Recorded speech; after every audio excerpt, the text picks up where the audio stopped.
Hello विद्यार्थी, कैसे हो? वेलकम। आपका पाठ नंबर 4 प्रतिरक्षा एवं रक्त समूह, जिसकी पिछली क्लास में, ध्यान देना, जिसकी पिछली क्लास में मैंने आपके लिए कि रुधिर वर्ग जो होते हैं, रुधिर वर्ग का आनुवांशिकता में क्या महत्व है, यानी जो रुधिर वर्ग होते हैं अपने, और रुधिर वर्ग जो होते हैं, रुधिर वर्गों का आनुवांशिकता में क्या महत्व है। तो उसमें मैंने आपको पैतृक संबंधी जो विवाद होता है, पैतृकता संबंधी जो विवाद होते हैं, उन विवादों को हल करने किस प्रकार हल किया जाता है, इसके बारे में मैंने आपको बताया। साथ ही मैंने आपके लिए इसमें गौर देना कि एक शिशु था जिसका रुधिर क्या था, ब्लड ग्रुप बी था, यानी ब्लड ग्रुप क्या था, बी, और उस पर 2 दंपत्तियां अपना क्या कर रही थी, अधिकार जता रही थी। तो उन दंपत्तियों के बारे में, यानी कौन सी दंपत्ति का वो शिशु है, उसको भी मैंने आरेख निरूपण के द्वारा आपको समझाया। तो ध्यान देना प्रिय छात्राओं, अगला जो टॉपिक है वो है इसमें अंगदान एवं देह दान। तो देखिए प्रश्न बनता है कि अंगदान क्या है, यानी इसमें जो प्रश्न बनता है, अगला टॉपिक है और लास्ट टॉपिक है इस चैप्टर का, अंगदान एवं देह दान। तो पहला प्रश्न आपका यही बनता है कि अंगदान क्या है। तो पहले प्रश्न नोट कर लेना, पहले प्रश्न नोट कर लेते हैं, उसके बाद आपको विस्तार बताएंगे कि अंगदान क्या है। ध्यान देना, अंगदान क्या है समझना। तो देखिए अंगदान क्या है, बहुत महत्वपूर्ण टॉपिक समझना कि जीवित या मृत व्यक्ति के द्वारा, जीवित या मृत व्यक्ति के द्वारा, समझना मेरी बात को, जीवित या मृत व्यक्ति के द्वारा, गौर देना, जीवित भी व्यक्ति भी अंगदान कर सकता है और जो मृत व्यक्ति है वो भी अंगदान कर सकता है। इसलिए उसने परिभाषा में बताया गया है कि जीवित या मृत व्यक्ति के द्वारा किसी अन्य व्यक्ति को कोई ऊतक या अंग दान करना अंगदान कहलाता है। आई बात समझ कि जीवित या मृत व्यक्ति के द्वारा, जीवित या मृत व्यक्ति के द्वारा किसी अन्य व्यक्ति को, किसी अन्य व्यक्ति को अंग या ऊतक, अंग या ऊतक, शरीर का कोई अंग हो सकता है या कोई ऊतक हो सकता है, दान करना क्या कहलाता है, अंगदान कहलाता है। तो परिभाषा नोट कर लेना, जीवित या मृत व्यक्ति के द्वारा, प्रश्न बनता है आपका अंगदान क्या है। तो बहुत महत्वपूर्ण, तो ध्यान देना प्रिय छात्राओं। तो अंगदान क्या है, तो लिखना जीवित या मृत व्यक्ति के द्वारा, जीवित या मृत, जीवित या मृत व्यक्ति के द्वारा, जीवित या मृत व्यक्ति के द्वारा, द्वारा किसी अन्य व्यक्ति को, जीवित या मृत व्यक्ति के द्वारा, ध्यान देना, जीवित या मृत व्यक्ति के द्वारा किसी अन्य व्यक्ति को, यानी किसी दूसरे व्यक्ति को, अन्य व्यक्ति मतलब दूसरा व्यक्ति जिसके अंग कैसे हो गए, खराब हो गए किसी भी रीजन से, किसी भी रीजन से, या किसी दुर्घटना में, या अधिक अल्कोहल का सेवन करता है, किसी भी रीजन से उसके अंग क्या हो गए, खराब हो गए। तो जब अंग खराब हो गए हैं तो किसी क्या किया जाता है, एक व्यक्ति के द्वारा दूसरे व्यक्ति को क्या किया जाता है, अंगदान किया जाता है। तो वही परिभाषा अंगदान क्या है कि जीवित या मृत व्यक्ति के द्वारा किसी अन्य व्यक्ति, किसी अन्य व्यक्ति को कोई ऊतक या अंग दान करना अंगदान कहलाता है। अन्य व्यक्ति को कोई अंग, ध्यान देना, व्यक्ति को कोई अंग, कोई अंग या ऊतक, या ऊतक, ध्यान देना, या ऊतक, समझना मेरी बात को, कोई व्यक्ति को कोई अंग, कोई अंग या ऊतक, कोई अंग या ऊतक दान करना, या ऊतक, नोट करना, ऊतक दान करना, दान करना अंगदान कहलाता है। क्या कहलाता है, अंगदान कहलाता है। आई बात समझ में। तो प्रश्न को नोट कर लेना कि अंगदान क्या है, क्योंकि मैंने आप भी पहले भी बताया था कि इस पार्ट से एक एक नंबर के 3 प्रश्न आते हैं। ये पार्ट जो है आपका 3 नंबर का है, तो छोटे प्रश्न इससे बनते हैं। तो एक प्रश्न बन सकता है भाई अंगदान क्या है, और मैंने लिखा दिया है अंगदान की डेफिनेशन में, आपको गौर देना कि जीवित या मृत व्यक्ति के द्वारा, जीवित या मृत व्यक्ति के द्वारा किसी अन्य व्यक्ति को कोई अंग या ऊतक दान करना अंगदान कहलाता है। आज बात समझे। और दान किया गया जो अंग होता है, ध्यान देना, दान किया गया जो अंग होता है वो ग्राही जो होता है, ग्राही के शरीर में प्रत्यारोपित कर दिया जाता है। यानी दान किया गया जो अंग होता है, जिसका हमने क्या किया है, दान किया है, तो दान किया गया अंग ग्राही के शरीर में प्रत्यारोपित कर दिया जाता है। आई बात समझे कि दाता के द्वारा दान किया गया अंग ग्राही के शरीर में यानी प्रत्यारोपित किया जाता है। तो इस पॉइंट को भी नोट कर लेना पैराग्राफ चेंज करके कि दान किया गया जो अंग होता है, नोट कर लेना इसको, दान किया गया अंग, दान किया गया अंग, कि दान किया गया अंग, दान किया गया अंग, ठीक है ना, ग्राही के शरीर में जो क्या है, ग्राही है, जो अंग को क्या कर रहा है, ग्रहण कर रहा है, ग्राही के शरीर में, ग्राही के यानी दान किया गया अंग ग्राही के शरीर में। आ रही बात समझ, किसमें, ग्राही के शरीर में, ग्राही के शरीर में प्रत्यारोपित, ग्राही के शरीर में प्रत्यारोपित कर दिया, दान किया गया अंग ग्राही के शरीर में प्रत्यारोपित कर दिया जाता है, प्रत्यारोपित कर दिया जाता है। बहुत महत्वपूर्ण बात है ये, तो मैं आपको समझा रहा हूं अंगदान के बारे में। तो ध्यान देना, जीवित या मृत व्यक्ति के द्वारा किसी अन्य व्यक्ति को कोई अंग या ऊतक दान करना अंगदान कहलाता है। और दान किया गया जो अंग होता है वो किसके में, ग्राही के शरीर में प्रत्यारोपित कर दिया जाता है। आई बात समझ में, एक तो न्याय हो गया। उसके बाद फिर हम आगे चलते हैं प्रिय छात्रा। उससे पहले मैं आपको एक प्रश्न और लिखा देता हूँ, यानी ये तो हो गए अंगदान, ये लिखा देता हूं देहदान क्या है, यानी इस प्रश्न को और नोट कर लो आप, उसके बाद फिर विस्तार बताएंगे इसका पाठ का और आगे बढ़ेंगे।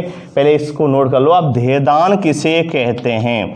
अंगदान में तो आप जानते हैं कि केवल किसी अंग या ऊतक का दान किया जाता है। तो देहदान, देह माने क्या होता है, शरीर, क्या होता है, शरीर, तो समस्त शरीर को दान करना क्या कहलाता है, देहदान कहलाता है। तो इसकी परिभाषा लिख लेना, समस्त शरीर को, गौर देना, समस्त शरीर को, ध्यान देना, समस्त शरीर को, समस्त शरीर को या समस्त शरीर का, समस्त शरीर का दान करना, समस्त शरीर का दान करना क्या कहलाता है, देहदान कहलाता है। क्या कहलाता है, देहदान कहलाता है। आई बात समझ में, समस्त शरीर का दान करना देहदान कहलाता है। बहुत महत्वपूर्ण आपका एक टॉपिक चल रहा है, ठीक है ना, प्रतिरक्षा एवं रक्त समूह और प्रतिरक्षा एवं रक्त समूह का जो महत्वपूर्ण टॉपिक अंगदान और देहदान, तो दोनों की मैंने अभी आपको शाब्दिक जानकारी दे रहा हूं, विस्तार अभी इसका पूरा बताएंगे। तो शाब्दिक जानकारी में मैंने आपको यही बताया है प्रिय छात्राओं कि भाई अंगदान क्या है और देहदान क्या है। तो अंगदान में मैंने आपको बताया है कि अंगदान तो क्या होता है, किसी जीवित या मृत व्यक्ति के द्वारा किसी अन्य व्यक्ति को अंग या ऊतक दान करना क्या कहलाता है, अंगदान। और देहदान क्या होता है, देहदान में संपूर्ण जो शरीर होता है, ध्यान देना, देहदान में जो समस्त शरीर होता है उसका क्या किया जाता है, दान किया जाता है, यानी संपूर्ण शरीर का दान किया जाता है। और एक लाइन मैंने अभी बताई थी कि दान किया गया जो अंग होता है वो ग्राही के शरीर में प्रत्यारोपित कर दिया जाता है। आई बात समझ में, किसके शरीर में, ग्राही के शरीर में प्रत्यारोपित कर दिया जाता है। और इस तरह अंगदान से, यानी वो बता रहा है, इस तरह अंगदान से ना केवल एक व्यक्ति की जिंदगी को बचाया जा सकता है, यानी जो व्यक्ति अंग दान दे रहा है और वो ग्राही के शरीर में क्या कर रहे हैं, उसको प्रत्यारोपित कर रहे हैं, इससे ना केवल हम व्यक्ति के जिंदगी को क्या कर सकते हैं, बचा सकते हैं, बल्कि उसके जीवन को खुशहाल भी बनाया जा सकता है। आई बात समझ, तो बहुत महत्वपूर्ण बात है, ध्यान देना। इस तरह अंगदान से दूसरे व्यक्ति की जिंदगी को ना केवल हम क्या कर सकते हैं, बचाया जा सकता है, परंतु अपितु खुशहाल भी बनाया जा सकता है, यानी उसके जीवन को खुशहाल बना सकते हैं। माना कि एक व्यक्ति क्या हो गई, मृत्यु हो गई, अब माना उसके अंगों को किसी दूसरे व्यक्ति के शरीर में हम प्रत्यारोपित कर दें, अब वो तो भाई मर ही गया, आ रही है बात समझ? तो क्या हो गया, मरी गए, लेकिन उसके जो अंग हैं किसी दूसरे के व्यक्ति के शरीर में क्या कर दिए जाएं, प्रत्यारोपित कर दिए जाएं। यानी किसी भी कारण से उसके अंग खराब हो गए, यकृत खराब हो गया, गुर्दे खराब हो गए, वृक्क खराब हो गए, और वो उसके शरीर में क्या कर दिए जाएं, प्रत्यारोपित कर दिए जाएं। तो ना केवल उसकी जिंदगी को हम बचा सकते हैं बल्कि उसके जीवन को हम खुशहाल भी बना सकते हैं। और ज़्यादातर अंगदान व्यक्ति की मृत्यु के बाद ही किए जाते हैं। आई बात समझ? ज़्यादातर जो अंगदान होते हैं वो व्यक्ति की मृत्यु के बाद ही किए जाते हैं। आई बात समझ में? ध्यान देना, समझना। और फिर बता रहा है वो कि एक निष्प्राण देह से करीब 50 जरूरतमंद लोगों की सहायता की जा सकती है। कि जो एक निष्प्राण देह है, यानी कि निष्प्राण यानी जिसमें प्राण नहीं है, या व्यक्ति क्या हो चुका है, मर चुका है, तो एक निष्प्राण देह से करीब 50 जरूरतमंद लोगों की क्या की जा सकती है, सहायता की जा सकती है।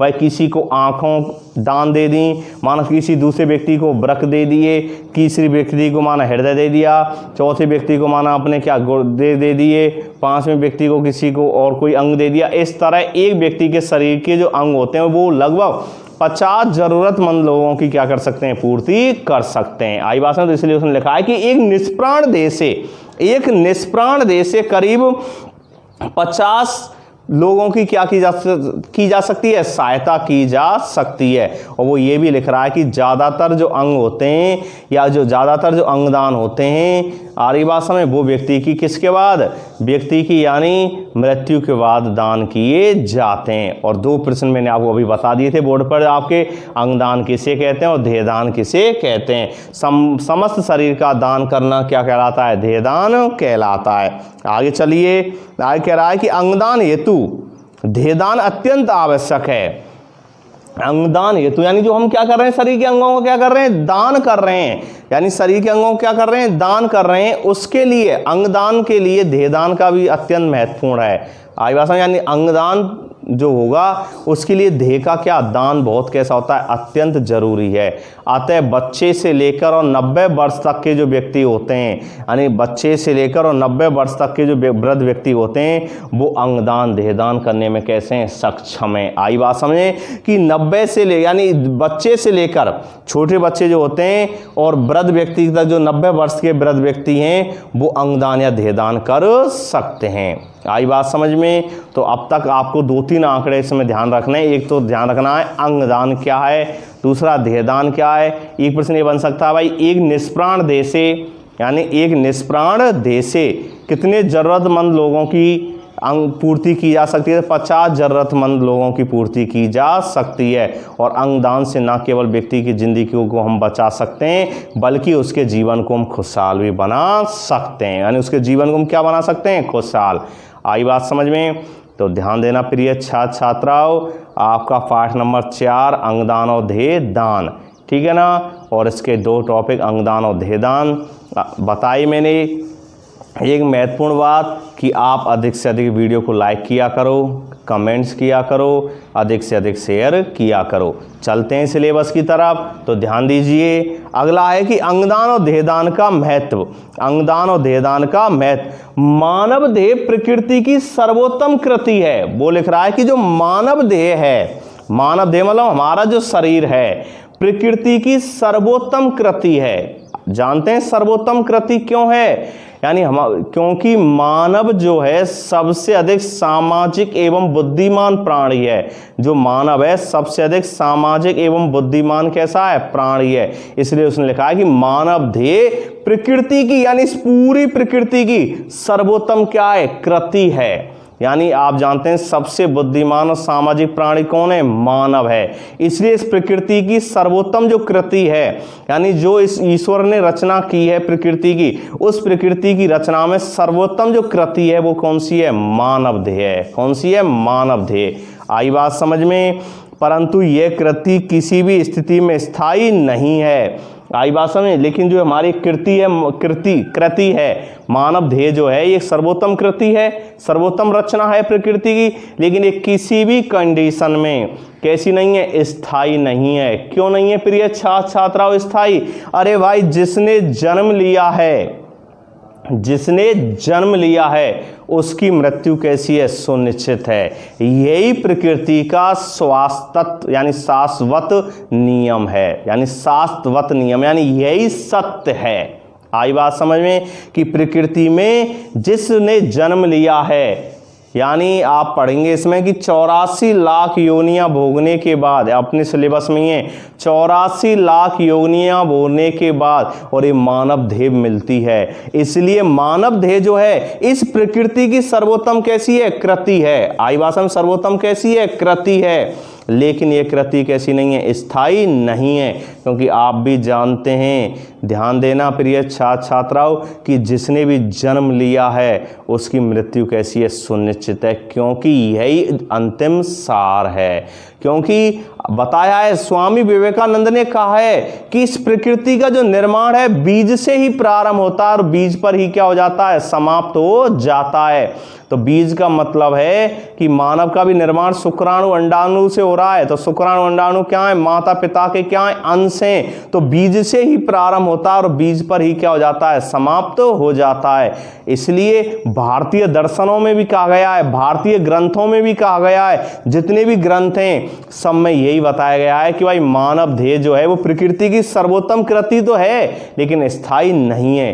क्योंकि एक ना एक दिन इस जो कृति है हमारी, इस कृति को जो पंच तत्व हैं उनमें विलीन होना पड़ता है। किसमें, जो अपने पंच तत्व हैं उन पंच तत्वों में विलीन होना पड़ता है। और बताया गया है कि भारतीय दर्शन में कहा गया है कि मानव देह जो है वो वायु, जल, मिट्टी, अग्नि और आकाश से कैसी है, निर्मित है। और मृत्यु के बाद इन्हीं पंच तत्वों में क्या हो जाती है, समाहित हो जाती है। आई बात समझ में? तो ध्यान देना, प्रश्न बनता है कि भाई हमारी जो मानव देह है, ध्यान देना, मानव देह है वो किस किस से निर्मित है? तो मानव देह पंच तत्वों से निर्मित है। ध्यान देना प्रिय छात्राओं, कितने तत्वों से? पंच तत्वों से निर्मित है हमारी देह। और पंच तत्व कौन कौन से हैं? पंच तत्व हैं वायु, ध्यान देना, जल, वायु जल, ठीक है ना। इसके अलावा कौन सी होती है? वायु जल,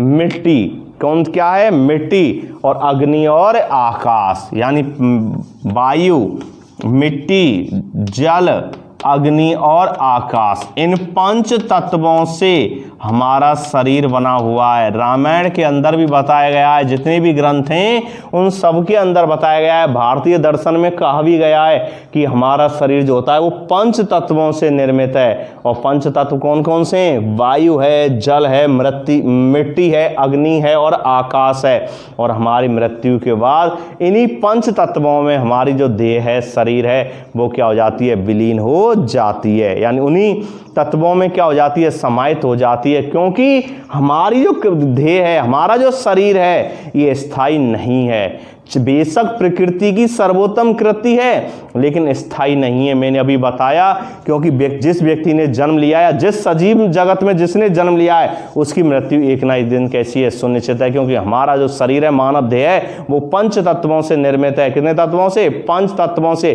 और अंत में नहीं पंच तत्वों में क्या हो जाता है? समाहित हो जाता है। और पंच तत्व कौन कौन से हैं?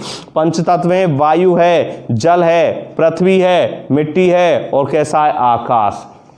आई बात समझ में? और अंत में इन्हीं पंच तत्वों में क्या हो जाता है? विलीन हो जाता है। तो फिर ऐसा काम क्यों नहीं करें? ध्यान देना, समझना मेरी पॉइंट को, कि हम ऐसा काम क्यों नहीं करें कि हमारी ये देह कैसी हो जाए? अमर हो जाए। आई बात समझ में? ध्यान देना, टॉपिक चल रहा है आपका अंगदान और देहदान। और अंगदान और देहदान में आपको बताया जा रहा है कि भाई मानव देह जो है प्रकृति की सर्वोत्तम कृति है, लेकिन ये कि जो कृति है ना हमारी, ये कैसी नहीं है? स्थायी नहीं है। कैसी नहीं है? स्थायी नहीं है। क्योंकि जितने भी धर्म है, चाहे वो अपना हिंदू धर्म है, चाहे अपना कोई भी धर्म है, जैन धर्म है, चाहे ईसाई धर्म है, चाहे बौद्ध धर्म है, चाहे अपना मुस्लिम धर्म, सब में यही बताया गया है कि जिसने जन्म लिया है और उसकी क्या हो जाती है? मृत्यु सुनिश्चित है। जैसे अभी मैंने बताया था, स्वामी विवेकानंद ने कहा था कि प्रकृति में, यानी सजीव जगत जो है, उसकी उत्पत्ति बीज से होती है और बीज पर ही क्या हो जाती है? समाप्त हो जाती है। उदाहरण के लिए कोई पादप है, पादप आपने बोया तो उसका क्या बोया, बीज बोया। क्या बोया, बीज बोया। उदाहरण के लिए माना आप सरसों बो रहे हैं तो सरसों को आपने क्या बोया, बीज बोया। और किस पर समाप्त हो जाता है वो, बीज पर ही हो जाता है। यानी बीज बोया, धीरे धीरे पादप बना, बड़ा होता चला गया, पुष्पन क्रिया हुई, बीज आए, फल आए, बीज क्या होगा इसका, फल, और उसी बीज पर क्या हो जाता है, समाप्त हो जाता है। तो वो चीज आपकी लिखी है कि हमारा शरीर जो होता है वो पंच तत्वों से निर्मित होता है। पंच तत्व कौन कौन से होते हैं, वायु, जल, मिट्टी, अग्नि और आकाश। और इन्हीं पंच तत्वों में क्या हो जाता है, विलीन हो जाता है। तो फिर हम ऐसा कार्य क्यों नहीं करें कि जिससे हमारी देह क्या हो जाए, अमर हो जाए। क्योंकि एक कहावत है कि पशु मरे, समझना मेरी बात को, पशु मरे तो मनुष्य के 100 काम सवाले।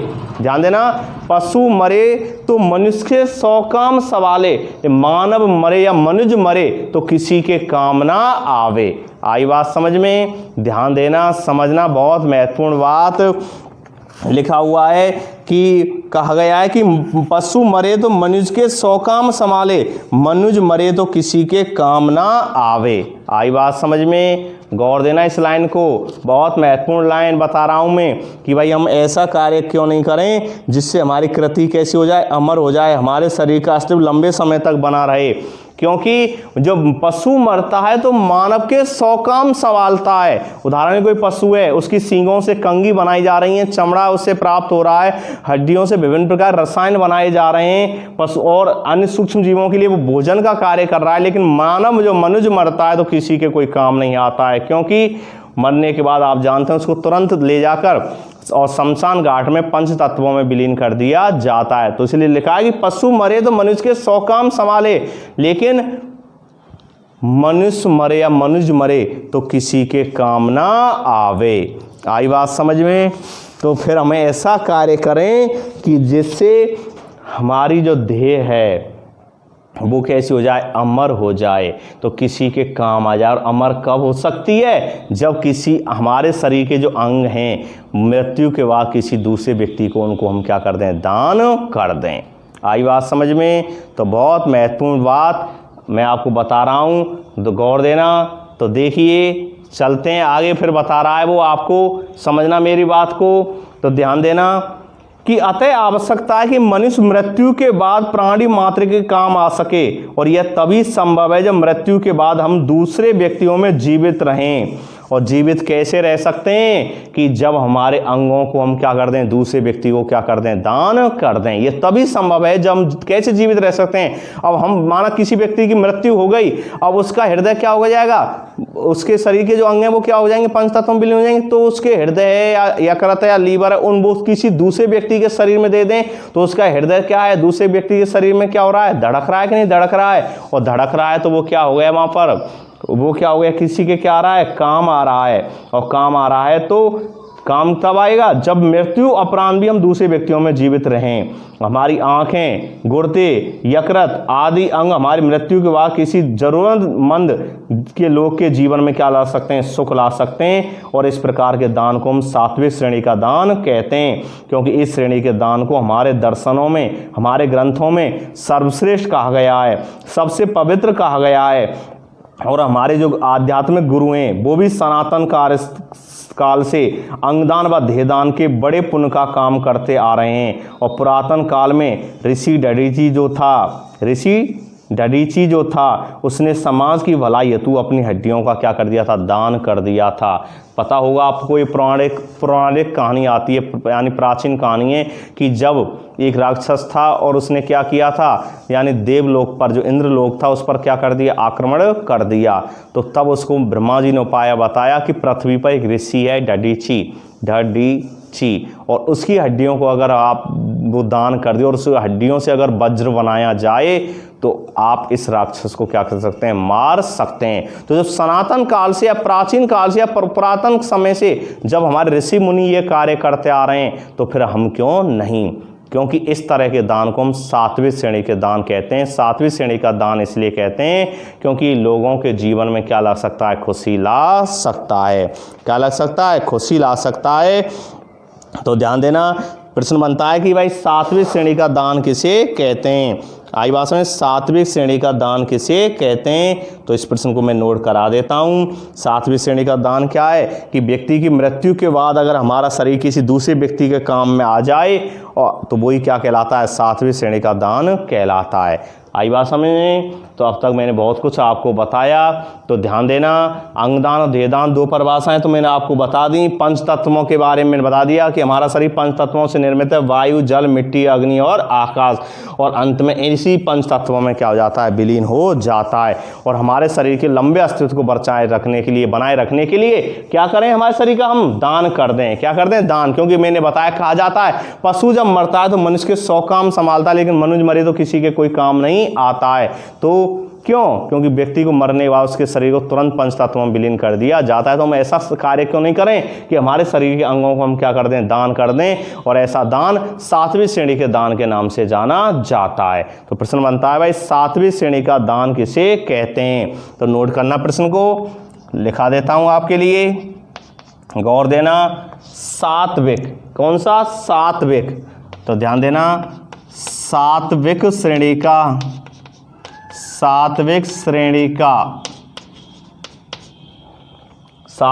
का दान किसे कहते हैं?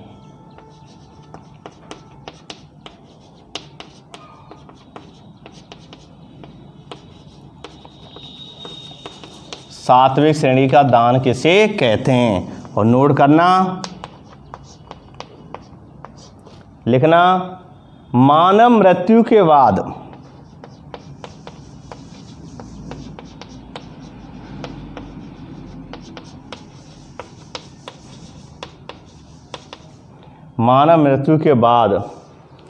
प्राणी मात्र के काम आ जाए। मानव मृत्यु के बाद प्राणी मात्र के काम आ जाए। मानव मृत्यु के बाद प्राणी मात्र के काम आ जाए, और वह ध्यान देना, और वह प्रश्न है आपका भाई, 7वीं श्रेणी का दान किसे कहते हैं? और मैं बता रहा हूं, समझना। 7वीं श्रेणी की मानव मृत्यु के बाद प्राणी मात्र के काम आ जाए, और वह अपने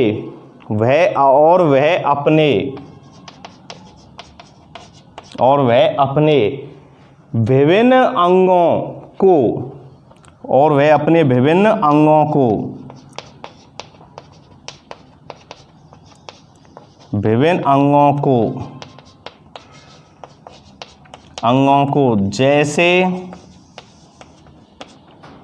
अंगों जैसे आँख,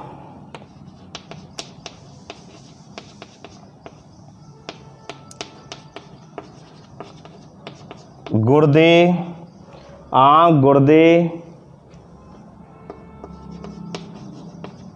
यकृत, आँख, गुर्दे, यकृत, हृदय, फेफड़ों, त्वचा,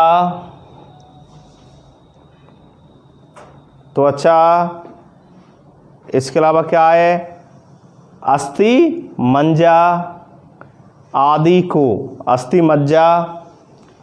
को लिख लेना। इसको भी नोट कर लेना, अस्थि मज्जा को भी, अस्थि मज्जा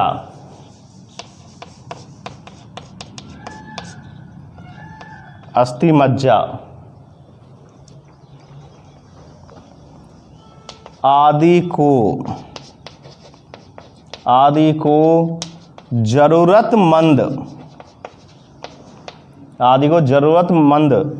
लोगों को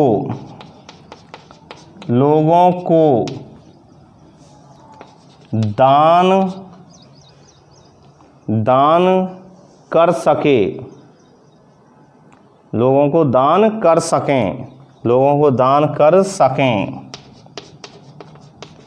सकें और उनके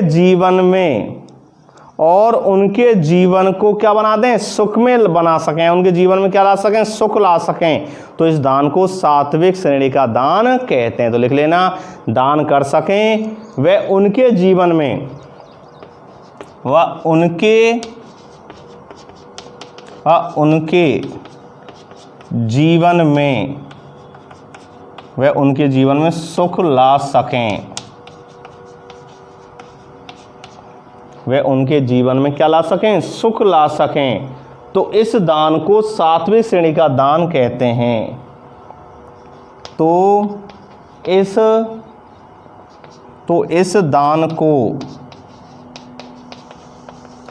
दान को 7वीं श्रेणी का दान कहते हैं, 7वीं श्रेणी का दान कहते हैं। तो इस क्या कहते हैं, 7वीं श्रेणी का दान कहते हैं। प्रश्न बनता है भाई 7वीं श्रेणी का दान किसे कहते हैं कि मानव मृत्यु के बाद प्राणी मात्र के काम आ जाए और वे अपने विभिन्न अंगों जैसे आंख, गुर्दे, हृदय, यकृत, फेफड़ों, त्वचा, अस्थिमज्जा आदि को जरूरतमंद लोगों को दान कर सके और उनके जीवन में सुख ला सके, तो इस दान को हम 7वीं श्रेणी का दान कहते हैं। और नोट कर लेना स्टार लगा के, बहुत महत्वपूर्ण बात जो मैंने अभी बताया था, पुरातन काल से ही हमारे ऋषि मुनि जो हैं वो क्या करते आ रहे हैं, दान करते आ रहे हैं। तो एक ऋषि के बारे में आपके सिलेबस में बताया गया है। तो देखिए प्राचीन काल में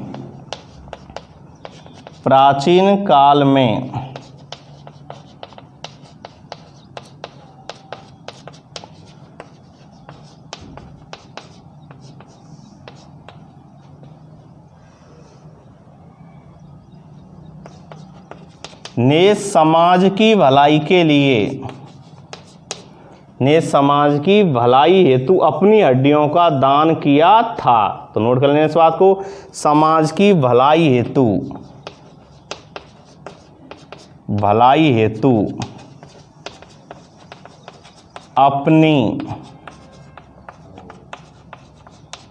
अपनी हड्डियों, समाज की भलाई हेतु अपनी हड्डियों का दान किया था, या दान